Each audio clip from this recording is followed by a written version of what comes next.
Hey everyone, welcome to my channel. If you enjoy these videos, don't forget to subscribe. I share content that's easy to follow and worth your time. Let's get started. Gmail is temporarily unavailable because of server issues or browser conflicts. You might see a numeric error code like 7 or 500. This usually means Google is performing maintenance or experiencing a brief outage. First, check the Google Workspace status dashboard to see if the service is down for everyone. If the status is green, the problem is likely on your end. Start by refreshing your browser page a few times. If that fails, clear your browser cache and cookies. Corrupted data often stops Gmail from loading properly. Another common cause is a faulty browser extension or ad blocker.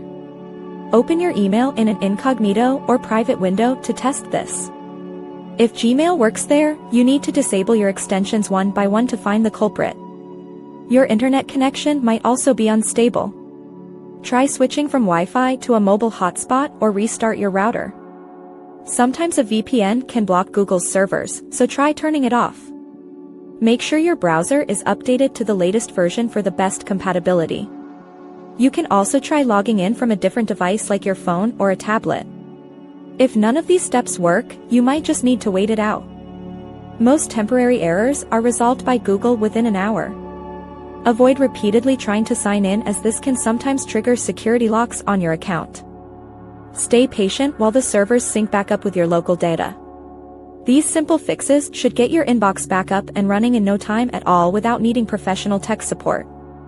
Remember that temporary glitches are common.